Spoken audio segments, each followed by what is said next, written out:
لبيك اللهم لبيك لبيك لا شريك لك لبيك إن الحمد والنعمة لك والملك لا شريك لك لبيك اللهم لبيك لبيك لا شريك لك لبيك إن الحمد والنعمة لك والملك لا شريك لك. نحمده ونصلي على رسوله الكريم اما بعد فاعوذ بالله من الشيطان الرجيم بسم الله الرحمن الرحيم. السلام علیکم ورحمۃ اللہ وبرکاتہ. ویلکم ٹو نور القرآن کڈز دورہ قرآن. آپ سب کو نور القرآن میں خوش آمدید. کڈز دورہ قرآن میں خوش آمدید. کیسے ہیں آپ سب؟ یقیناً آپ سب بہت خوش ہوں گے اور ایکسائٹڈ بھی ہوں گے کیونکہ ہم قرآن پڑھنے جا رہے ہیں. آپ سب بچوں کے لیے بہت ساری دعائیں ہیں. اللہ تعالیٰ آپ کو مضبوط ایمان والی زندگی دے اور بہترین مومن بنائے. آج دورہ قرآن کا پہلا دن ہے.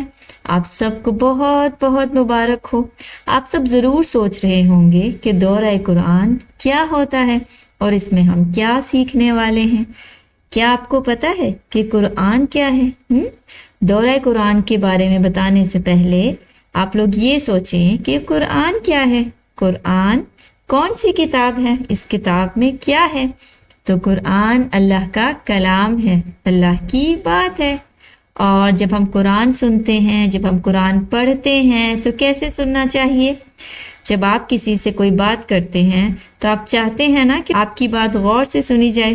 مثال کے طور پر آپ اپنے دوست کو کوئی ضروری بات بتا رہے ہوں اور وہ آپ کی بات سننے کی بجائے ادھر ادھر دیکھ رہا ہو یا کھیل رہا ہو یا آپ کی بات پر دھیان نہ دے تو آپ کی بات کیا وہ سمجھے گا؟ نہیں نا. تو قرآن کیا ہے؟ قرآن اللہ کی بات ہے. اور اللہ کون ہے؟ اللہ جو بادشاہ ہے، جس نے ہمیں بنایا، جس نے مجھے بنایا، جس نے آپ کو بنایا، آپ کے پیرنٹس کو بنایا، بہن بھائیوں کو بنایا، یہ زمین بنائی، جو پوری دنیا کا مالک ہے، بادشاہ ہے، سب سے زیادہ طاقت والا ہے اور بچوں سے بہت پیار کرتا ہے.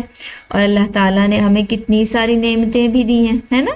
کچھ نعمتیں ایسی ہیں جو ہمیں نظر آتی ہیں، جیسے پھل، کھانا پینا، ہمارے ہاتھ، آنکھیں وغیرہ. اور کچھ نعمتیں ایسی ہیں جو ہمیں نظر نہیں آتی، جیسے ہمارا دل، خون جو ہمارے جسم کو چلا رہا ہے. اور کیا کیا نعمتیں دی ہیں اللہ نے ہمیں؟ سوچیں ذرا. اللہ نے ہمیں والدین دیے، دوست دیے. تو اللہ وہ ہے جو ہمیشہ ہمارا خیال رکھتا ہے، ہم سے پیار کرتا ہے اور ہماری مدد کرتا ہے. تو جب اللہ کی بات ہو رہی ہو نا تو ہم نے خاموشی سے، ادب سے وہ بات سننی ہے. قرآن کو یعنی اللہ کی بات کو غور سے سننا ہے کیونکہ اس میں ہمارے ہی فائدے کی بات ہے. قرآن میں اللہ نے جو بھی بات کی ہے وہ ہمارے فائدے کی ہے. اور اللہ نے ہمیں جس بات سے منع کیا ہے، جس بات سے بچنے کا حکم دیا ہے، اس بات کو کرنے میں ہمارا نقصان ہے، اسی لیے اللہ نے منع کیا ہے ہمیں. تو قرآن میں کیا ہے؟ قرآن میں اللہ تعالیٰ نے ہمیں بتا دیا ہے کہ ہم نے کیا کرنا ہے جس سے ہمیں فائدہ ہوگا اور کس کس سے بچنا ہے تاکہ ہم نقصان سے بچ سکیں. سمجھ آ گئی آپ کو؟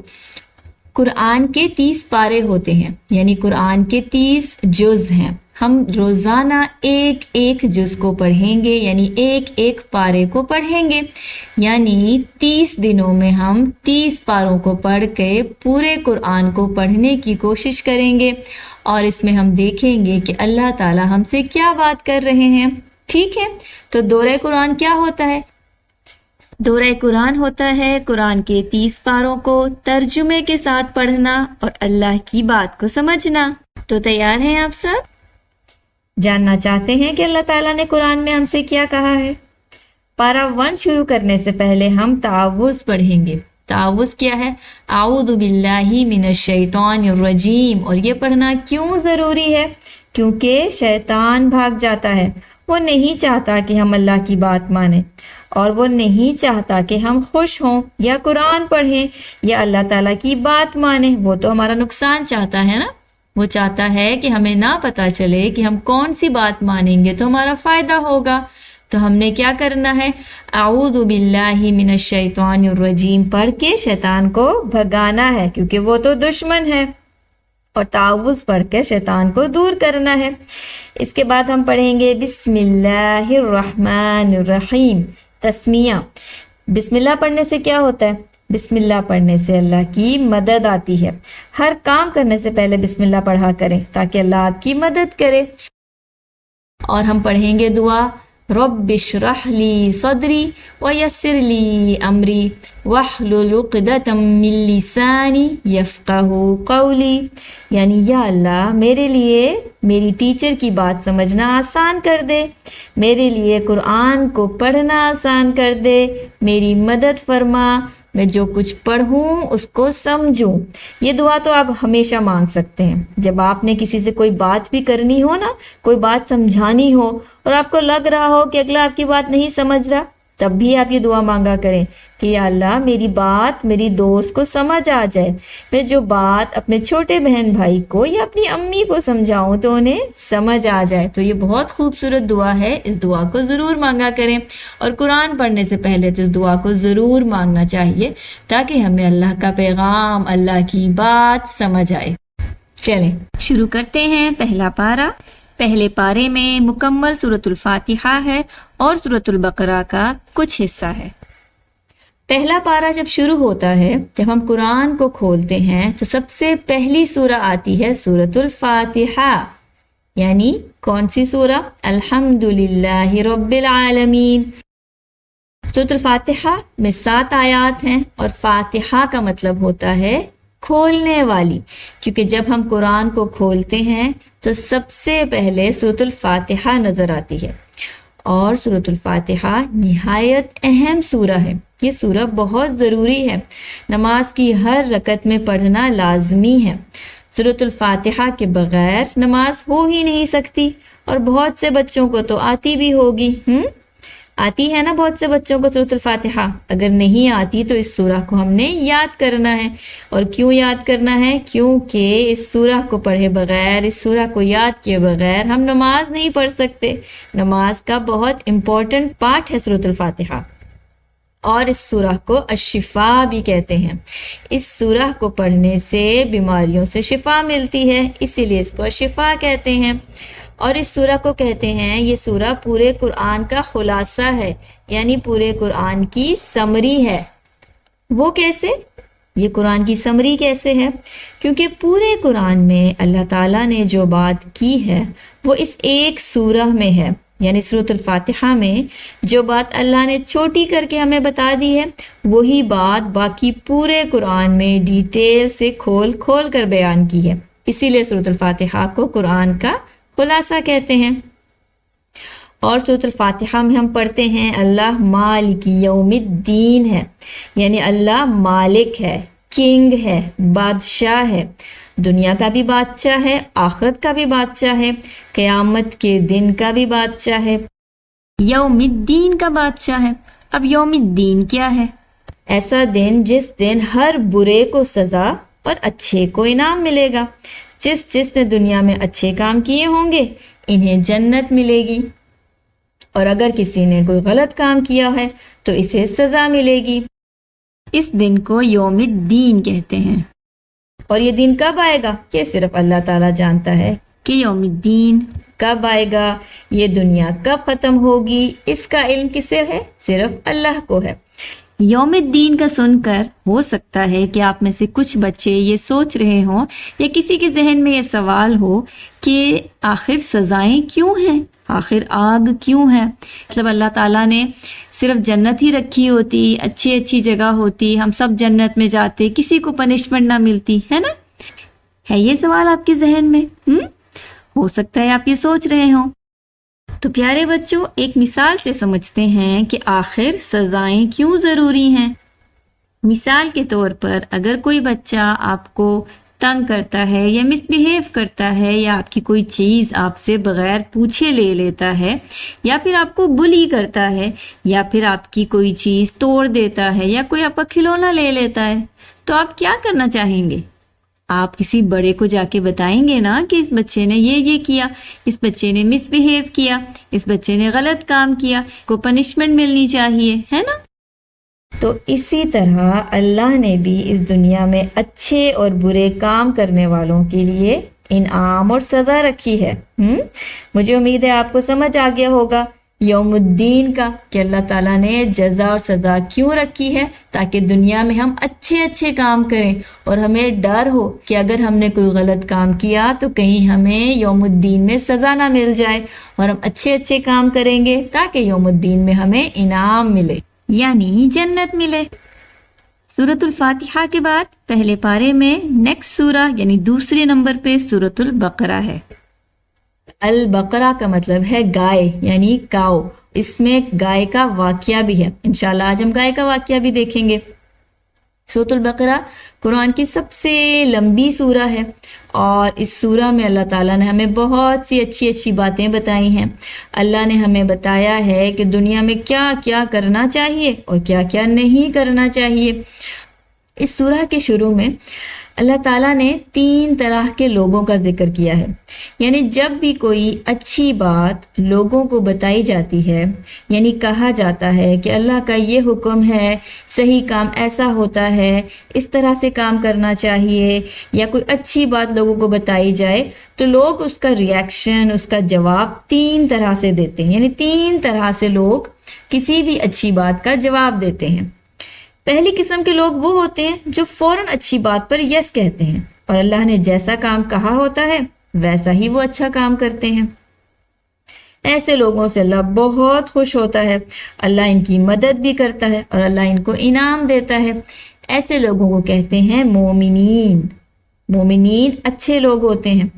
دوسری قسم کے لوگ کون ہوتے ہیں؟ جو فوراً انکار کر دیتے ہیں اور کہتے ہیں ہم نے نہیں ماننا۔ وہ برے لوگ ہوتے ہیں، برا کام کرتے ہیں، اللہ کی نہیں مانتے۔ ایسے لوگوں کو کہتے ہیں کافرین۔ پہلے جو اچھے لوگ ہیں وہ مومنین، دوسرے جو برے لوگ ہیں وہ کافرین۔ اب تیسری قسم کے لوگ کون ہیں؟ تیسری قسم کے لوگ وہ ہیں جو کہتے ہیں کہ ہم بات مانیں گے اور اچھا کام کریں گے، لیکن وہ جان بوجھ کر جھوٹ بول رہے ہوتے ہیں، وہ برا کام کرنے والے ہوتے ہیں، وہ کہتے کچھ ہیں اور کرتے کچھ ہیں۔ سامنے سے کہتے ہیں کہ ہم اللہ کی بات مانیں گے، لیکن وہ مانتے نہیں، وہ دھوکہ دیتے ہیں، جھوٹ بولنے والے ہوتے ہیں۔ لیکن اللہ تعالیٰ تو سب جانتا ہے کہ کون کیا بات کیوں کر رہا ہے، کس کے دل میں کیا ہے، کون سامنے سے تو جھوٹ بول رہا ہے اور اندر سے کچھ اور سوچ رہا ہے۔ وہ اللہ کو دھوکہ نہیں دے سکتے۔ ایسے لوگوں پر کوئی بھی بھروسہ نہیں کرتا۔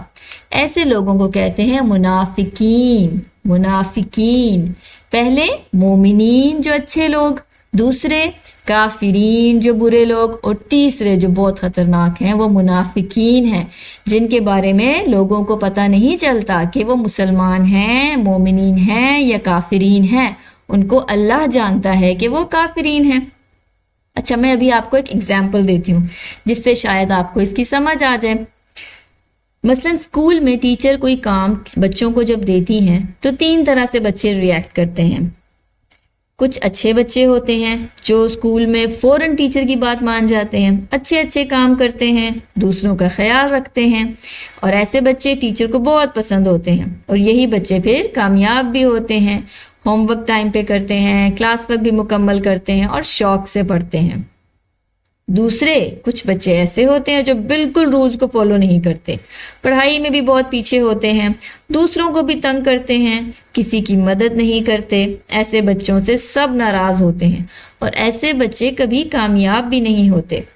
اب تیسری قسم کے بچے، کچھ بچے سامنے سے تو یہی کہتے ہیں ٹیچر کو کہ ٹیچر ہم اچھا کام کریں گے، ہم ہوم ورک کریں گے، ہم کلاس ورک کریں گے اور ہم کسی کو تنگ نہیں کریں گے، لیکن وہ جھوٹ بول رہے ہوتے ہیں اور وہ کسی کا خیال نہیں رکھتے، وہ کام بھی نہیں کرتے اور دوسروں کو تنگ بھی کرتے ہیں، اور وہ یہ سمجھتے ہیں کہ ٹیچر کو تو پتہ نہیں اور ہمیں کوئی دیکھ بھی نہیں رہا، حالانکہ اللہ تعالیٰ تو دیکھ رہا ہے، اللہ تعالیٰ سب جانتا ہے۔ اب تو کیمرے بھی ہیں، سب کچھ ریکارڈ بھی ہو جاتا ہے، کون سا بچہ کیا کر رہا ہے سب پتہ چل جاتا ہے۔ اللہ تعالیٰ کو جھوٹ بولنے والے بالکل نہیں پسند۔ جھوٹ بولنا شیطان کی عادت ہے اور شیطان دھوکے باز ہے۔ دھوکہ دینے والے لوگوں کو منافقین کہتے ہیں۔ یہ وہ لوگ ہیں جو کہتے کچھ ہیں اور کرتے کچھ ہیں، اور جھوٹ بولنے والے تو کسی کو بھی اچھے نہیں لگتے۔ کیا آپ کو جھوٹ بولنے والے اچھے لگتے ہیں؟ نہیں نا؟ تو اللہ کو بھی جھوٹ بولنے والے اچھے نہیں لگتے، کیونکہ جھوٹ بولنے والوں کی بات کا کوئی یقین بھی نہیں کرتا۔ اب ہم نے کون سا بچہ بننا ہے؟ ہم نے کون سا بچہ بننا ہے جو بات ماننے والا ہو؟ ہم نے نیک بننا ہے، اچھا بننا ہے، مومنین میں سے بننا ہے، اللہ کی بات ماننے والا بننا ہے اور متقین میں سے بننا ہے۔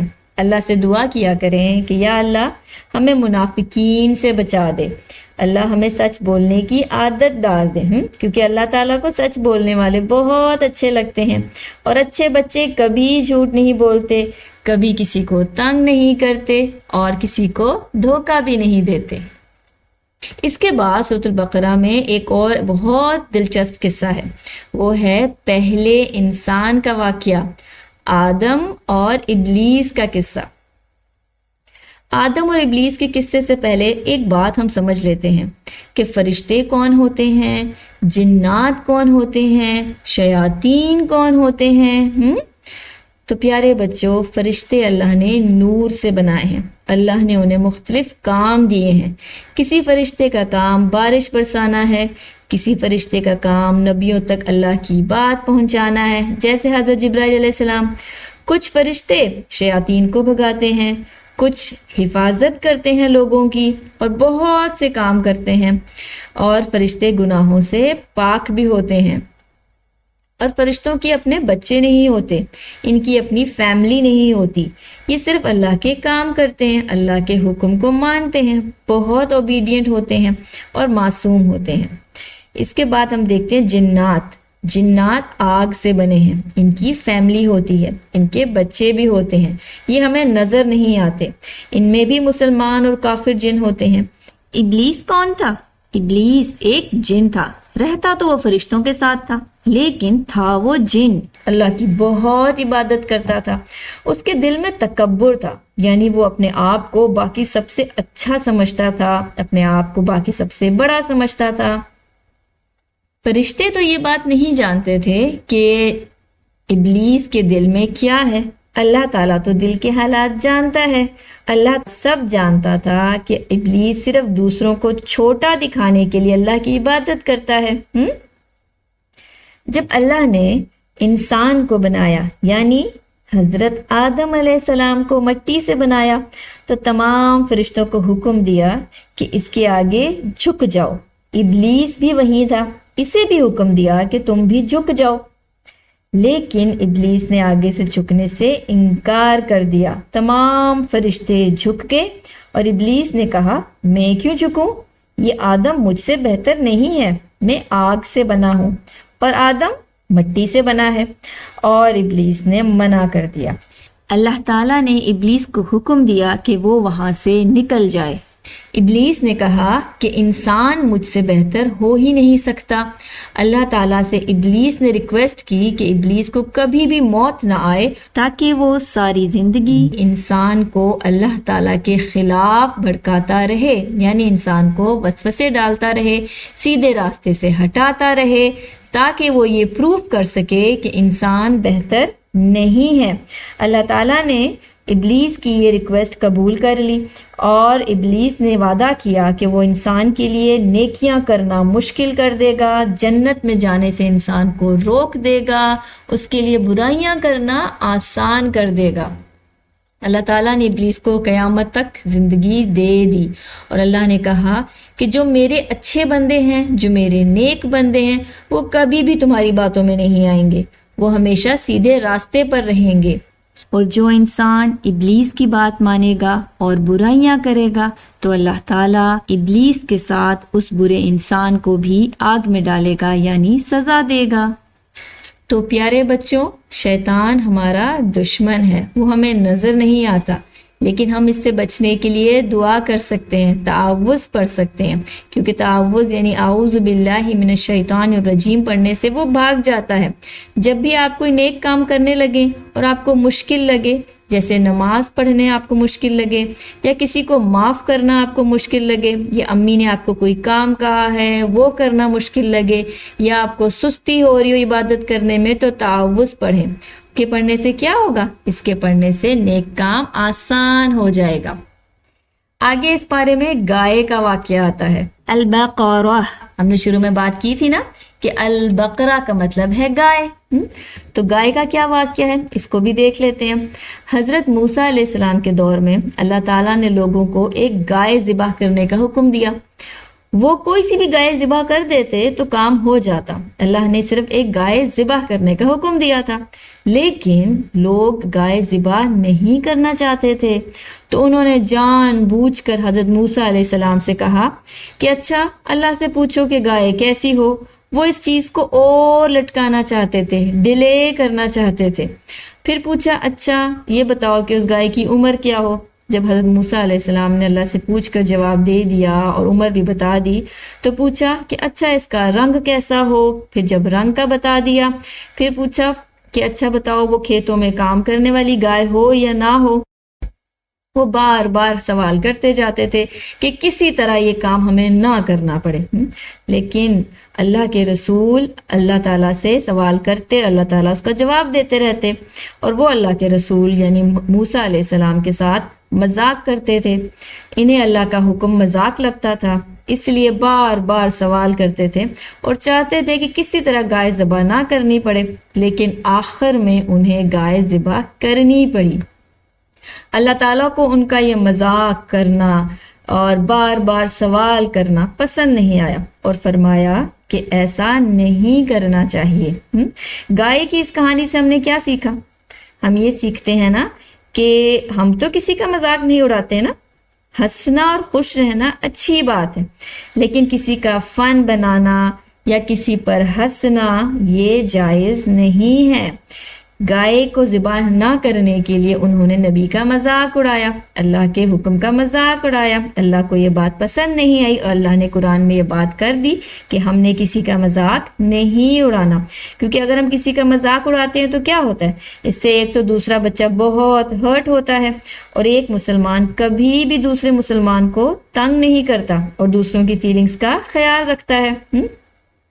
اور ہمیں یہ بھی پتا ہے نا کہ سیکھنے کے لیے ہم سوال کر سکتے ہیں، جب کچھ پوچھنا ہو، کچھ سیکھنا ہو، مقصد ہمارا کچھ لرن کرنا ہے، تب ہم سوال کر سکتے ہیں، لیکن بلا وجہ سوال نہیں کرنا۔ کسی کو تنگ کرنے کے لیے، ٹیچر کو تنگ کرنے کے لیے ہم نے سوال نہیں کرنا، لیکن سیکھنے کے لیے آپ ضرور سوال کر سکتے ہیں، بلکہ کرنا چاہیے، کیونکہ اگر آپ سیکھنے کے لیے سوال نہیں کریں گے تو سیکھیں گے کیسے؟ لیکن کسی کا مذاق نہیں اڑانا اور تنگ کرنے کے لیے ہم نے سوال نہیں کرنا۔ اس کے بعد پارے کا اینڈ ہے، اور پارے کے اینڈ میں ہم جادو کے بارے میں پڑھتے ہیں۔ جادو کیا ہے؟ میجک۔ جادو کرنا حرام ہے۔ جادو سیکھنا، سکھانا، جادو کرنا یہ شیطانوں کا کام ہے۔ اللہ تعالیٰ فرماتے ہیں کہ جو لوگ جادو کرتے ہیں وہ اللہ کے بندے نہیں ہیں، وہ اللہ کی نافرمانی کرتے ہیں، وہ شیطان کے ساتھی ہوتے ہیں۔ کوئی نہیں چاہتا نا کہ وہ شیطان کا ساتھی بنے، ہم سب اللہ کے بندے بننا چاہتے ہیں نا۔ تو اللہ نے جادو کو حرام قرار دیا ہے۔ جادو کرنے والے، کروانے والے سب اللہ کو ناراض کرنے والے ہوتے ہیں۔ ہم نے کون سے کام کرنے؟ ہم نے وہ کام کرنے ہیں جو اللہ کو خوش کرنے والے ہوں، اللہ کو راضی کرنے والے ہوں، کیونکہ اللہ تعالیٰ ہم سے بہت پیار کرتے ہیں۔ اللہ جس کام سے ہمیں روکتے ہیں اس میں ہمارا ہی فائدہ ہوتا ہے، اور اللہ تعالیٰ جو کام ہمیں کرنے کے لیے کہتے ہیں اس میں بھی ہمارا ہی فائدہ ہوتا ہے۔ تو اللہ کی بات ماننے میں ہمارا فائدہ ہے، اللہ کی بات ماننے میں ہی ہماری کامیابی ہے۔ اللہ نے جادو سے منع کیا ہے، میجک سے منع کیا ہے، کیونکہ جادو کرنے والے اللہ کو ناراض کرتے ہیں اور شیطان کو خوش کرتے ہیں۔ اور شیطان کون ہے؟ ابھی ہم نے دیکھ لیا ابلیس کا واقعہ، آدم علیہ السلام کا واقعہ، کہ شیطان کیسے انسان کا دشمن ہے اور کیسے انسان کو سیدھے راستے سے ہٹانے کا اس نے اللہ سے وعدہ کیا ہے۔ شیطان چاہتا ہے کہ اللہ انسان سے ناراض ہو تاکہ انسان جنت میں نہ جا سکے، کیونکہ وہ تو انسان کا نقصان چاہتا ہے۔ ایسا ہی ہے نا؟ ہم نے کیا کرنا ہے؟ ہم نے ہر اس کام سے بچنا ہے جس سے اللہ ناراض ہوتا ہے، اور ہم نے وہ کام کرنے ہیں جس کا اللہ نے ہمیں حکم دیا ہے۔ الحمدللہ، یہ تھا ہمارا پہلا پارہ، اور کتنا کچھ تھا نا پہلے پارے میں ہمارے لیے سیکھنے کے لیے۔ ہم نے پہلے پارے میں سے جو اہم آیات تھیں، جو اہم باتیں تھیں، صرف اس کو کور کیا ہے۔ میری اللہ تعالیٰ سے دعا ہے کہ آپ پورے قرآن کو، ایک ایک آیت کو پڑھنے والے، سمجھنے والے بنے۔ اللہ تعالیٰ آپ سب کو توفیق دے کہ آپ سب پورا قرآن اچھے طریقے سے سمجھیں، تاکہ اللہ کی بات کو مانیں اور ماننے کے بعد اس پر عمل بھی کریں۔ تو پہلے پارے میں ہم نے کیا کیا سیکھا؟ تھوڑا سا ریکال کر لیتے ہیں کہ اللہ تعالیٰ نے پہلے پارے میں ہمارے لیے کیا کیا رکھا تھا۔ سب سے پہلے ہم نے سورۃ الفاتحہ کے بارے میں سیکھا کہ سورۃ الفاتحہ کیا ہے۔ سورۃ الفاتحہ قرآن کی پہلی سورہ ہے، اور اس کا مطلب ہوتا ہے کھولنے والی، اور یہ پورے قرآن کا خلاصہ ہے۔ اس کے بعد سورۃ البقرہ۔ البقرہ کو البقرہ کیوں کہتے ہیں؟ اس میں گائے کا قصہ ہے، اور ہم نے گائے کا قصہ بھی دیکھا اس سورہ میں۔ اور سورۃ البقرہ کے شروع میں، اس کے آغاز میں ہم نے 3 طرح کے لوگوں کا ذکر پڑھا۔ کون کون سے لوگ؟ مومنین، جنہیں متقین بھی کہتے ہیں، پھر کافرین، اور تیسرے لوگ کون سے؟ منافقین۔ ہم نے کون سے لوگ بننا ہے؟ ہم نے مومن بننا ہے۔ اس کے بعد ہم نے آدم علیہ السلام اور ابلیس کا واقعہ دیکھا کہ کس طرح ابلیس نے اللہ تعالیٰ کا انکار کیا، اللہ کا حکم ماننے سے انکار کیا، اور آدم علیہ السلام کے آگے جھکنے سے منع کر دیا، اور اللہ تعالیٰ نے اس کو قیامت تک زندہ رہنے کی مہلت دے دی، اور کیسے شیطان نے وعدہ کیا کہ وہ کبھی بھی انسان کا بھلا نہیں چاہے گا، بلکہ اس کے لیے نیکیاں کرنا مشکل کر دے گا۔ اس کے بعد ہم نے پارے کے اینڈ میں جادو کے بارے میں سیکھا کہ جادو کرانا حرام ہے، اور جادو کرنے والے شیطان کے ساتھی ہوتے ہیں۔ الحمدللہ، انشاءاللہ کل پارہ نمبر 2 کے ساتھ ہم سب ملاقات کریں گے۔